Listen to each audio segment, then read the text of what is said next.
Tonight, Jurassic World Rebirth was a terrible movie. ScarJo was horribly miscast. She was overshadowed in the entire film by Mahershala Ali. The dinos, which were supposed to be the worst of the worst mutations, all looked rather familiar, except for two, the flying raptors and the D-Rex, which made absolutely no sense. Gareth Edwards did this, but this is his first movie that I haven't been okay with. We've got that and a whole lot more coming up for you as Cinematic Class is about to begin, and your professor is in.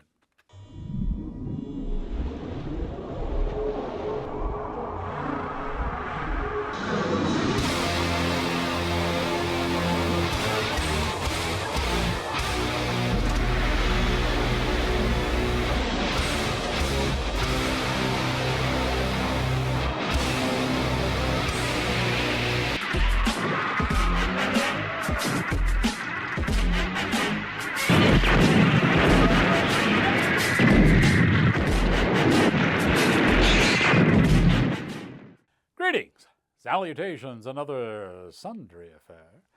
I am your cinematic professor and purveyor of truth in movies. And before we get into tonight's festivities, let me tell you that it is still grilling season, definitely. Only about midway through, I would think. So you want to stop at the official Rex Reels store and check out our Grillin' Apron. This is a new design for this year. Here's a look at it. And right now, they're on sale for 25% off. Not only be the king of the grill, but look like the king of the grill. A Rex, if you will. The official Rex Reels store. Here's the URL for you. Check it out today and get yourself the official Rex Reel Grillin' Apron. You know, the star of this movie is Alec Gillis, and he's not in the movie at all. I better explain that a little bit. Alec Guinness is probably one of the premier monster makers in Hollywood. He's worked on Alien, Predator, Starship Troopers, and most recently Smile. Okay, all pretty good horror flicks. And they managed to tackle him down for this independent movie called Wellwood. And for it, he has created a nifty little alien monster. Now, let me tell you about Wellwood. It is a little cabin in the woods, very, very remote, and most people use it as a way of getting back to nature and taking a few moments to resettle your mind. Nick and Laura can use both of those. Laura has been diagnosed with terminal cancer. Their trip to Wellwood is a rather misguided attempt to come to terms with the couple's future. Reed Cullums plays Nick, and Camille Gillis is Laura. Now, while going through all kind of mental gymnastics and games in Wellwood, Nick, in a moment of solitude, looks out the window and notices an object falling from the sky. Curious, he ventures into the woods, and there he discovers, to his great surprise, a UFO has crashed. The injured alien inside the craft has amazing recuperative powers. And Nick becomes convinced that the alien's blood can cure his wife of the cancer. So he captures the creature. But this alien is not an E.T. friendly type alien, and the blood, while it can heal, has other disastrous results. It all makes for a very solid and enjoyable horror flick.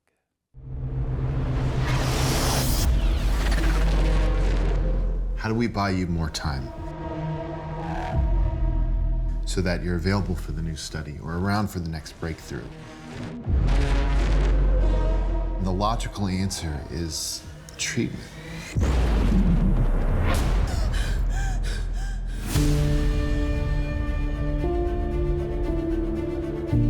I can't wrap my mind around the idea that I'm going to die. It's a lot to ask. But I just want to be a newlywed couple. There's something else, something I haven't been able to tell you. What are you talking about?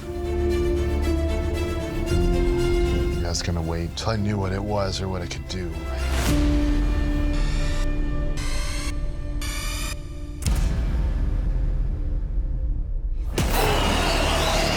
What the hell was that? It was dead, and it came back. It's gonna cure your cancer. Whatever that thing is, it is way beyond us. This is fate. We need time. This is fate. We need time. Fate. Time. Fate. Time. This is fate. There's something out here. It's going to kill us if we don't act quickly.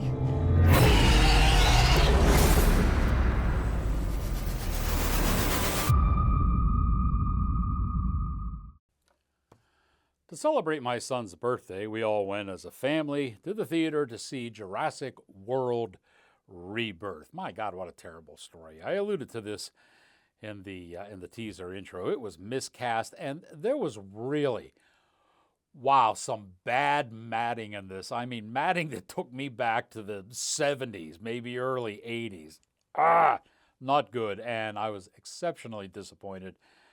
Because I really like Gareth Edwards. I think he puts together good. This is not one of them. Now, coincidentally, that same week, we all gathered to watch a movie called Jurassic Games. Folks, I got to tell you, this is a schlock B movie at best, and probably was released around the same time to capitalize on the dino craze. The plot is kind of a mishmash, if you will, of The Running Man, Hunger Games, and of course, the Jurassic World series. The matting in this schlock B movie was about as good as the matting for Jurassic World Rebirth. Everybody said at the conclusion they would re-watch Jurassic Games before they re-watched Jurassic World Rebirth. That says a lot. And like I've always told you, it's all about the story. Oh, hell yes! Who's ready for more Jurassic Games? Strange things have been popping up in the game zones. We think someone inserted a virus. So why do we need them? They are coming as a precaution. I don't anticipate any troubles. We're broadcasting. Welcome, contestants. Tell me you didn't engage lethal injections. It's just got a whole lot more fun. There is a way to take down the AI that controls the game. But it has to be done from the inside. Don't die. We're not killers. We can't play this game for real. It's us against the game now. Humans against a stupid machine. No one else is gonna die.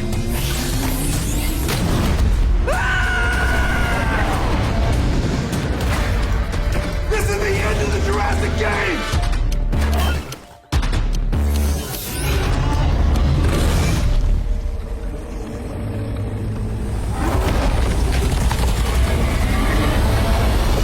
This is why we watch the games. So what about James Gunn's Superman? Tell you all about it when Outtakes with Rex Reel continues right after this.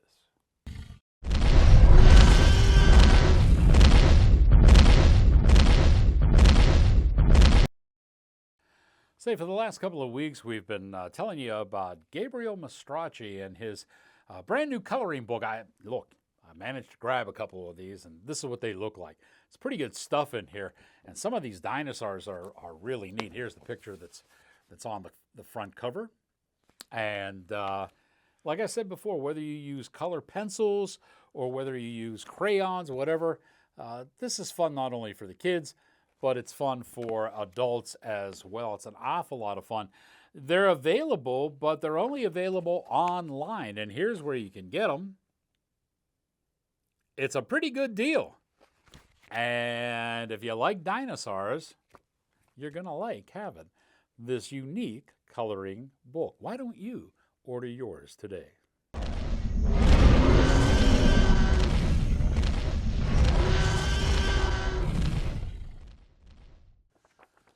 Welcome back to the show. You know, sometimes you watch a movie and it's just so bad that you sit in your seat and you're just dumbfounded.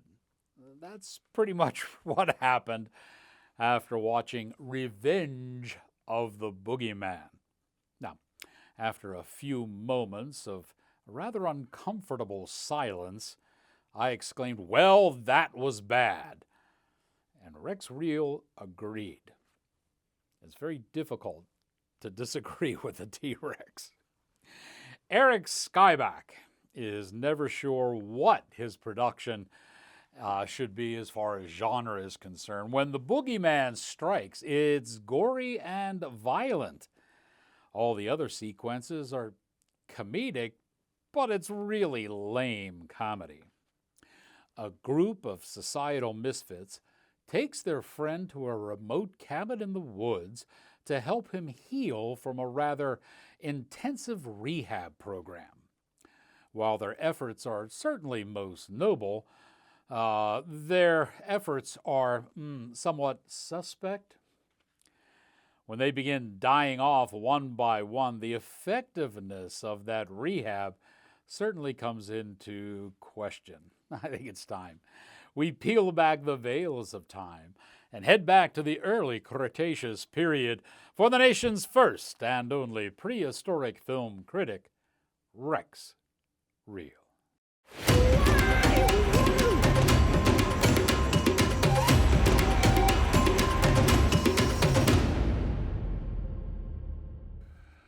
Eric Skybox spent a whopping $15,000 on this film, and he squeezed every penny. He directs, writes, shoots the film, with Calvin McCarthy providing what passes as editing. All the actors play characters with their own names, probably to avoid confusion on the set. The movie bounces from inane comedic skits centered around sex and drugs to bloody killings, where obviously the majority of the film's budget went. It only leads to a monumentally telegraphed conclusion. Kudos to the gang for attempting to make a film on the cheap, but better writing would be the first place to start on your next endeavor.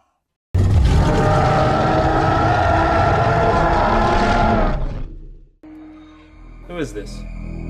The Boogeyman. See if the Boogeyman wants to play.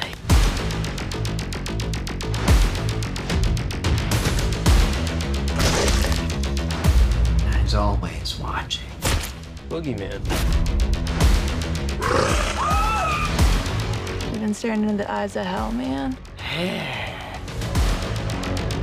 It'll be all right. I'll be right back. No, you won't. Don't say that. Hey, where's Tim?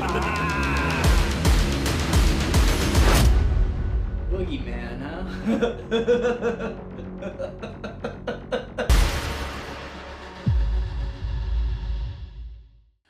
Thank you, Rex. You know, it's very fashionable these days for movies to be about assassins, especially since John Wick universe unfolded before our eyes, and especially now if the assassin happens to be a woman.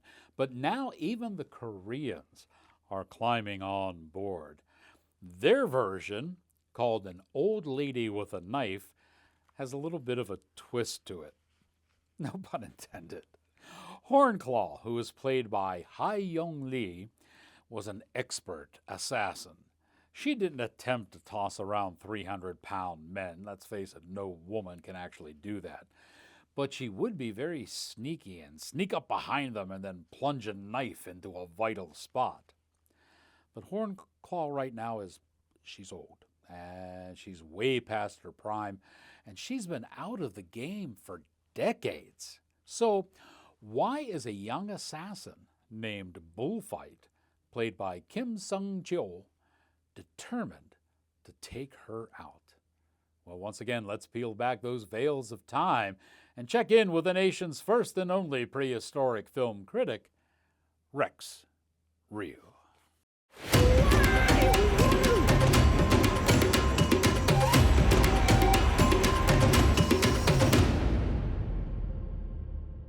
There is obviously a connection between Hornclaw and Bullfight, but viewers won't discover it until the final reels. And Hornclaw is far too old to do what she does in this script. Director and writer Min Kyu-dong fills the story with far too many sappy emotions for a revenge film. Cinematographer Lee Jae-woo shoots old lady with a knife in dark, washed-out tones, which helps the film, but editor Jong Ji-un, like most Asian editors, makes the movie too long. It comes from Welgo, USA.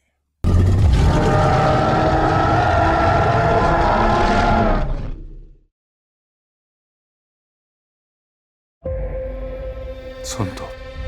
네 이름은 앞으로 손톱이다. 길거리에서 아무나 주워다가 이일저일 시키는 것 같아. 우리 일은 악성벌레 퇴치하는 신성한 일. 레전드라더니 머리도 세고 주름도 지고 벌써 이렇게 늙으면 어떡해. 내 눈앞에 띄지 마. 오래 살고 싶으면. 움직이지 마세요. 임시 처치. 무슨 수작이야? 강봉회가 왜 타깃이 된 거야? 만난 자는 다 집길 잡은 대모님이 만든 룰이잖아요. 아, 그래서 햇님 재주 좋다. 얼음장 같은 인간을 다 녹였지. 그 수의사는 지켜줘야 될 대상이고 난 청소해야 될 쓰레기야. 죽여도 되니? 안 그럴 생각이었어. 당신은 절대 나 못 이겨. 당신은 지킬 게 있고 난 잃을 게 없으니까. A vampire sequel that I don't think anyone ever saw the original. We'll talk about that when Outtakes with Rex Reel continues right after this.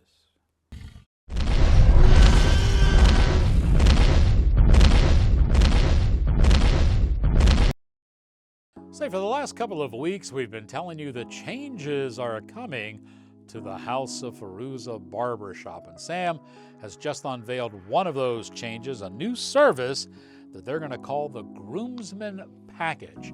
Now, it's called Groomsman because basically, guys who are in a wedding, they get the groomsmen together and you do something like this for your groomsmen. But actually, it's a service that is provided for any group of guys. There has to be at least 5 of you, and it's a pretty nice package. Now, here's a quick rundown. You can select up to 3 different levels of service, and the categories are all listed for you. And then when you show up at the barbershop, you get complimentary beverages, you get full access to the pool table, and then you get a personalized grooming kit for each member of the party. Then you sit down in the chair and you just let yourself go as Sam and his crew take really good. I've had some of these things, the facial massage and whatever. It's really some good stuff. To prepare for this, they're going to have to call and make a reservation, so they can only take the reservations by phone, and you should give them about 2 months to set everything up. But it sounds like a great package, especially if you're doing something, with a group of guys, or if you're getting married and you want to do something special for your groomsmen. It's a great package. Call Sam, he'll tell you all about it at the House of Fairuza Barbershop. They're located at the corner of South Park Road and Drake Road. You're gonna like it.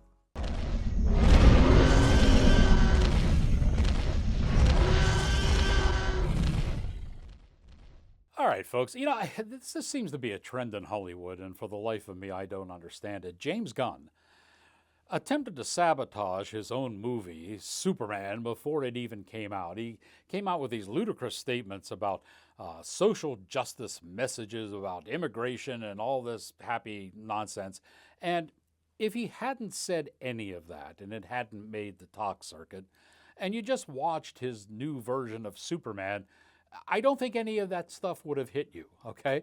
You really have to look for it in this movie to try to find something that you can, stand up and wave a flag on. It's just, you know what, though? I got to tell you, this isn't my Superman. It really isn't. Now, I understand that part of this stuff is now canon inside the DC universe. And I must admit that I haven't read Superman since the original Doomsday story. But apparently this Superman, much different than the one I know, when the movie opens up, Earth is filled with something called meta-humans.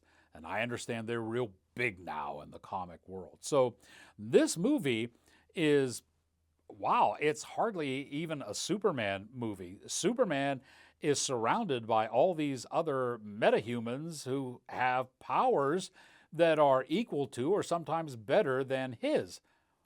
What makes him so super? I'm not exactly sure. And I got to tell you, in this version, he gets his butt kicked pretty good. He's spending time going out saving old ladies and even squirrels, while the other metahumans in the movie are actually fighting off the bad guys. You know, this is really more of a Mr. Terrific movie because he has a big part in this story and he really outshines Superman.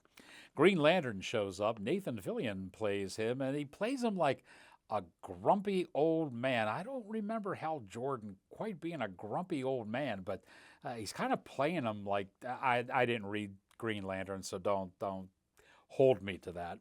There's Hawk Girl in this one. Her name, or she's played rather by Isabella Merced, and she seems to want to be a man, the way she portrays her character. And I think maybe the original was Hawkman, but they've turned her into Hawk Girl, so there you go. And Crypto in this movie is the perfect example of why I don't like dogs. There are plenty of cameos in this movie. Millie Alcock shows up in her guise as Supergirl. John Cena shows up as Peacemaker. And those are all cute, and I'm sure all the fanboys are getting excited about that kind of stuff. But I will say this. I will say that Nicholas Hoult is excellent as Luthor. He was worth watching in this movie. Probably the best Luthor since Gene Hackman. It's a fine movie, folks, but it's not a Superman movie, okay? Remember years ago when Matthew Broderick came out with his version of Godzilla? With Jean Reno? Yeah. That was a good monster movie. It was a terrible Godzilla movie. This movie is a fun movie to watch. It's just a bad Superman movie. Superman. Miss Lane. Recently, you've come under a lot of fire for I what know, some it's a might. lot of fire, It's but- a lot. Today, the Secretary of Defense said he was going to look into your actions. That's funny. My actions? I stopped a war. Maybe. Not maybe. I did. In effect, you illegally entered a country. This is how you're gonna be? I'm not the one being interviewed, Superman. Did you consult with the president? No. You seemingly acting as a representative of I the wasn't United States representing will cause anybody more except for me. problems around the world. And doing good. I would question myself in the same situation and consider the consequences. People were going to die.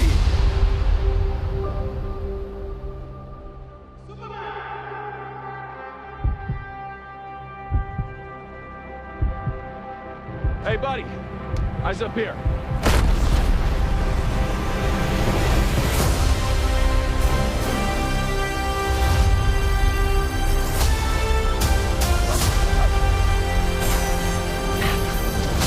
Your choice choices, your actions. That's what makes you who you are.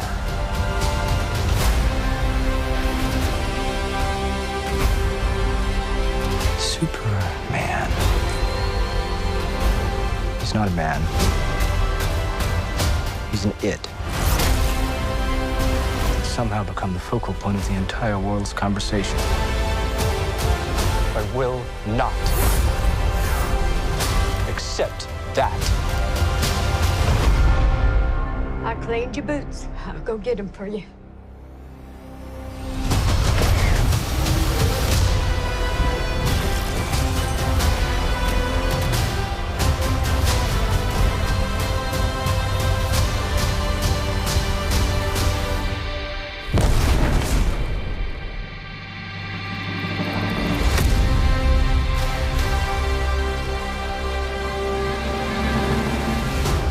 You have a dog? Okay, so I was told during the clip there that it's not Hal Jordan's Green Lantern. It's Guy Gardner. Did I get that right? Okay, Guy Gardner. And apparently he is kind of a jerk. So Nathan nails him on this. He is a jerk in this movie. I don't know how many Green Lanterns there are. Apparently there are a bunch of them. And I just, no, not there. Okay, so let's get back to some other movies before I get all these cards and letters. It wasn't Hal Jordan, is it? Okay, so I've been corrected. It didn't make any difference. He was still a jerk in the movie. So, you know, this movie was Fangs Out 2, The Blood Apocalypse. Now, I don't remember seeing Fangs Out 1, and if I did see it, it was so bad I've erased it from my memory. Chris Schwab is the man behind this movie. He's the writer, the director, the editor, and the cinematographer as well. This movie is exceptionally predictable. Folks, I'll tell you what this movie's like. For those of you that are in my generation or around my age or so, you remember on the weekends we used to go to the drive-ins, and the drive-ins would be filled with these really campy, bad horror movies that had a lot of young ladies running around topless, and they had an awful lot of blood spurting scenes, and that basically was their claim to fame. Schwab tried to make that type of movie, but he left out all the topless scenes, and he left out most of the bloodletting. So what are you left with? The movie stars Marlene McCohen, Brent Jones, and Ginny Yu. The acting in this is Class B at best. It's a vampire tale with minimum fangs and blood.